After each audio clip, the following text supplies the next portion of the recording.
దేవునికి నేను భయపడుతున్నానా? దేవుడు అడుగుతున్నాడు, నాకు భయపడువాడు ఎక్కడ ఉన్నాడు అని. ఈరోజు నేను దేవునికి భయపడువాన్నే అని నువ్వు చెప్పగలగాలంటే, నేను దేవునికి భయపడువాన్నే అని నువ్వు మాట్లాడగలగాలంటే, నువ్వు చెప్పగలగాలంటే, నీకేముంటే, నీలో ఏముంటే నువ్వు దేవునికి భయపడేవాడు అవుతావు. నీలో ఏముంటే నువ్వు దేవునికి భయపడేవాడు అవుతావు. ఆ విషయాలు నేను ఒక 5 విషయాలు మీ ముందు పెడతాను, మీరు గమనించండి. మొదటి గుర్తు, మొదటి రుజువు ఏంటి అంటే, సామెతల గ్రంథం 19వ అధ్యాయం 23వ వచనం చదువుదాం. యెహోవా యందు భయభక్తులు కలిగి ఉండుట జీవ సాధనము, అది కలిగిన వాడు తృప్తుడై అపాయము లేకుండా జీవించును. ఒకసారి ఆలోచన చేద్దాం. యెహోవా యందు భయభక్తులు కలిగిన వానికి ఏముంటది అంటే తృప్తి ఉంటదట. ఏముంటదట? తృప్తి ఉంటదట. తృప్తి లేకుండా ఒక వ్యక్తి నేను దేవునికి భయపడేవాణ్ణి అంటే అది అసత్యమే. ఉదాహరణ చెప్తాను, అర్థం చేసుకోండి. ఒక ఆమె ఇంటి పక్క ఆమె సుబ్బాయమ్మ గారు వంట చేసింది, కర్రీ తీసుకొచ్చి ఒక భార్యకి ఇచ్చింది. ఆమెకిస్తే ఆమె వెంటనే దాన్ని తినకుండా, మా ఆయన కష్టపడి వస్తాడు, సాయంత్రం వచ్చినాక ఆయనకు పెడదాం అని చెప్పి దాచిపెట్టిందట. దాచిపెట్టి ఆయన వచ్చిన తర్వాత ఆయనకు ఆ కూర వడ్డిస్తే ఆయన తిని అంటాడట, ఈరోజు కూర అదిరిపోయింది అంటాడట. ఏమంటాడట? ఈరోజు కూర అదిరిపోయింది అన్నాడట. అంటూ ఒక మాట అంటున్నాడు. ఏమంటున్నాడు తెలుసా? ఈరోజు ఈ కూర నువ్వు చేసింది కాదు కదా, నీ మొహానికి ఎప్పుడైనా ఇంత రుచికరంగా చేసావా అన్నాడట. అంటే అర్థం ఏంటో తెలుసా? తన భార్య చేతి వంట వానికి తృప్తినిస్తలేదు. ఏమిస్తలేదు? వాని భార్య చేతి వంట వానికి తృప్తినిస్తలేదు. పొరుగుంటి పుల్లకూర ఎన్ని రోజులు రుచి ఉంటుందో తెలుసా? ఎన్ని రోజులు రుచి ఉంటుంది? ఆ పూటకే రుచి ఉంటుంది, తర్వాత రుచి ఉండదు ఇక. ఎందుకో తెలుసా? నువ్వు తినక ఒక్కరోజు వేరే టేస్ట్ చూసావు అంతే, నీకు అందుకు వెరైటీగా అనిపించింది అంతే, నీకు మంచిగా అనిపించింది అందుకే.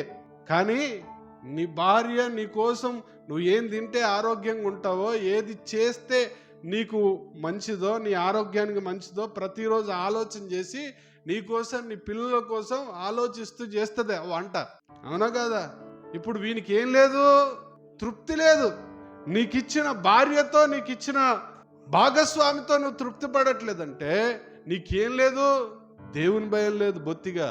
దేవుని భయం ఉంటే, దేవుడు నాకు ఇచ్చిన భాగస్వామి ఆమె ఏది చేసినా సంతోషిస్తావు. దాంట్లో వాక్యంలో రాసి ఉంటుంది కదా, నీ యవ్వన కాల భార్య యందు సంతోషించుమని. అంటే నీ భార్య నీకు మధ్య ఉన్న సహవాసం, సంబంధం, అన్ని విషయాల్లో దాంట్లో సాటిస్ఫైగా బ్రతకమని, తృప్తి చెందమని అర్థం. తృప్తి లేదంటే నీకేం లేదు? దేవుని భయం లేదు. దేవుని భయం లేక తృప్తిగా బ్రతకట్లేదు. తృప్తి లేని ప్రజలు సంఘంలో బోలెడు మంది ఉంటారు. కొంతమందికి భాగస్వాములతో తృప్తి లేకపోతే, కొంతమందికి వారు కలిగి ఉన్న దాన్ని బట్టి తృప్తి కలిగి ఉండట్లేదు. చూడండి, హెబ్రీలకు రాసిన పత్రిక 13వ అధ్యాయం 5వ వచనంలో ఒక మాట రాసింది చూడండి. హెబ్రీలకు రాసిన పత్రిక 13వ అధ్యాయం 5వ వచనం, ధనాపేక్ష లేని వారై మీకు కలిగిన వాటితో తృప్తి పొందియుండుడి. ధనాపేక్ష లేని వారై అంటే 24 గంటలు అదే పిచ్చుంటది కొంతమందికి. పండుకున్నా డబ్బు డబ్బు డబ్బు డబ్బు అనుకుంటూనే పడుకుంటారు వీళ్ళు. లేచినా లేవంగానే డబ్బే గుర్తుకొస్తుంది వీళ్ళకు. ఇంత పిచ్చోళ్ళు పోయేటప్పుడు ఏమన్నా పట్టుకొని పోతారా? లేదు. నేను ఒక మాట చెప్తాను, నేను నిన్న కుటుంబారాధనలో కూడా జ్ఞాపకం చేశాను. దేవుని ప్లేస్లోకి ఏదొచ్చినా అదే. ఇప్పుడు మన జీవితంలో అది అయిపోయింది అన్నట్టు. అది ఏది? విగ్రహం అయిపోయింది. ఒకసారి చదువుతారా ఆ మాట? కొలస్సీ 3:5, కావున భూమి మీద ఉన్న మీ అవయవములను అనగా జారత్వమును, అపవిత్రతను, కామాతురతను, దురాశను, చూసిలా ఏంటిదట? చదవండి ఆ మాట. ధనాపేక్ష ఏంటిదట? గంతే.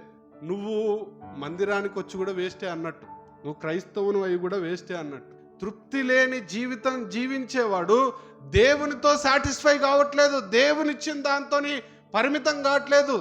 కష్టపడొద్దని కాదు, పని చేయొద్దని కాదు దేవుడు చెప్పేది. దేవుని కంటే ఎక్కువగా దేన్ని ప్రేమించొద్దని చెప్తున్నాడు?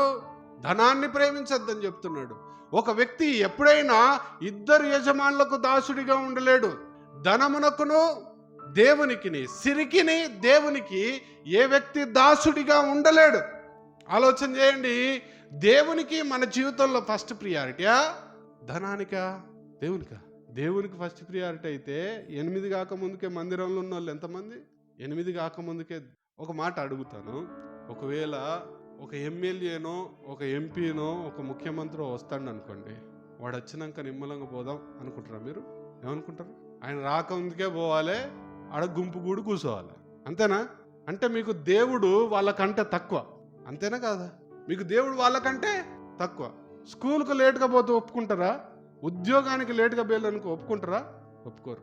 ఉద్యోగానికి టైంకి పోతావు, స్కూల్కు నీ పిల్లల్ని టైంకి పంపించడానికి ప్రయత్నం చేస్తావు.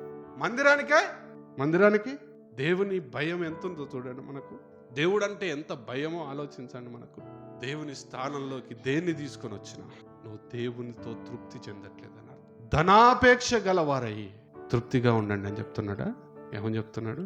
ధనాపేక్ష లేని వారై మీకు కలిగిన వాటితో తృప్తి పొంది ఉండండి. హల్లెలూయా, హల్లెలూయా. బిల్ గేట్స్ అంటాడు, ఆయన ధనాన్ని, ఆయనకున్న డబ్బుని ఒకప్పుడు లెక్క కట్టి చెప్పారు. భారతదేశం లాంటి దేశంలో పంచితే రోజుకు 1 లక్ష రూపాయల చొప్పున పంచితే ఒక్కొక్కరికి దాదాపు 5 సంవత్సరాలు ఆయన డబ్బును పంచవచ్చు. ఆయనకున్న డబ్బుని 5 సంవత్సరాలు భారతదేశం అంతటిని పోషించడానికి ఉపయోగించవచ్చు. ఆయన అన్న స్టేట్మెంట్ ఒకటి చెప్తాను వినండి. నాకు వద్దనుకుంటే వచ్చేది డబ్బు, కావాలనుకున్నారా అనేది తృప్తి అన్నాడు. ఎంత భయంకరమైన వ్యాధో చూడండి ఇది. తృప్తి లేని జీవితం అనేది ఎంత భయంకరమైన వ్యాధో. దేవునికి భయపడేవాడు తృప్తి కలిగి ఉంటాడు. అపోస్తలుడైన పౌలు కంటే ధనవంతులం మనం. ఒకసారి పౌలు ఏమంటాడో చూడండి.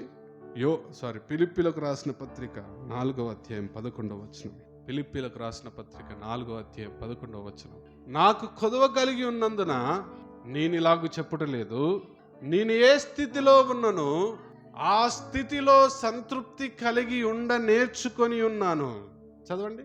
దీన స్థితిలో ఉండనెరుగుదును, సంపన్న స్థితిలో ఉండనెరుగుదును, ప్రతి విషయంలోనూ అన్ని కాలములలోనూ కడుపు నిండి ఉండుటకును, ఆకలి గొని ఉండుటకును, సమృద్ధి కలిగి ఉండుటకును, లేమిలో ఉండుటకును నేర్చుకొని ఉన్నాను. హల్లెలూయా, హల్లెలూయా. ఒకసారి ఆలోచన చేయండి. దేవుడు ఉంటే చాలనుకుంటున్నామా? అక్కడ కింద స్టేట్మెంట్ అదే, నన్ను బలపరచు వాని అందే నేను సమస్తము చేయగలను. దేవుడు ఉంటే చాలు అనేది ఆయన కాన్సెప్ట్. ఆయన ఉంటే ఏ స్థితిలోనైనా సంతృప్తిగానే ఉంటాడు. మనకు దేవుడు తప్ప అన్నీ కావాలా, అంతేనా? మనకు దేవుడు తప్ప అన్నీ కావాలా. దేవునితో తృప్తి చెందే పరిస్థితి లేదు మనకు మన జీవితంలో.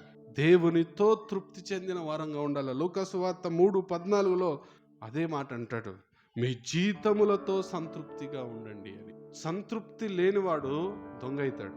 సంతృప్తి లేనివాడు దొంగ అవుతాడు. వాడు దేవుని భాగమును దొంగిలిస్తాడు, మనుషుల భాగములను కూడా దొంగిలిస్తాడు. దేవుని భాగమును దొంగిలిస్తాడు, మనుషుల భాగములను కూడా దొంగిలిస్తాడు. దేవుని భాగం ఎందుకు దొంగిలిస్తాడని చెప్తున్నంటే, వానికి ఉన్నది అదే సాటిస్ఫై కావట్లేదు. దేవునికి దశమ భాగం ఇస్తాడా? దేనికి ఇవ్వాల్సిన కానికిస్తాడా? సమర్పణతో దేవుని సన్నిధిలో ఉంటాడా? ఉండడు. తృప్తి లేనివాడు వాని జీవితానికి వానికి తృప్తి లేనప్పుడు దేవునికి ఇచ్చే దాంట్లో తృప్తిగా ఇస్తాడా? మనం అనుకుంటాం ఒక ఫిక్స్డ్ అమౌంట్ పెట్టుకొని అది దేవునికి ఇచ్చేసి ఇదే దశమ భాగం, దానికి ఒక పేరు, దొంగతనానికి కూడా ఒక పేరు పెట్టేసినాం మనం. ఇప్పుడు నేను ఒక ప్రశ్న అడుగుతా మిమ్మల్ని, ప్రశ్నకు సమాధానం చెప్పండి. మీ ఇంట్లో రూపాయి బల్ల మీద పెట్టిళ్ళు, మీకు తెలియకుండా ఒక పిల్లోడు వచ్చి తీసుకుపోయిండు. వాడిని ఏమన్నారు? వాడు తీసుకుపోయింది రూపాయే కదా. ఒకవేళ 50,000 ఆడ పెట్టిళ్ళు, అవి పట్టుకొని పోయిండు, వాడిని ఏమంటారు? అంటే చిన్న దొంగ పెద్ద దొంగ అని మనం. దొంగ నువ్వు రూపాయి దొంగిలించినా దొంగవే, 1000 దొంగిలించినా దొంగవే, 1,00,000 దొంగిలించినా దొంగవే. క్రైస్తవులంతా గజ దొంగలు ఎవరు లేరు. ఎందుకో తెలుసా? వీళ్ళు దొంగిలించేది మనుషుల దగ్గర కాదు. క్రైస్తవులంతా గజ దొంగలు ఎవరు లేరు. నమ్మకంగా దేవుడు నీకు రూపాయి ఇస్తే దాంట్లోకి వెళ్ళి 10 పైసలు తీయడం రాదా నీకు? దేవుడు 100 ఇస్తే 10 రూపాయలు దేవుని కోసం నమ్మకంగా తీయడం రాదా?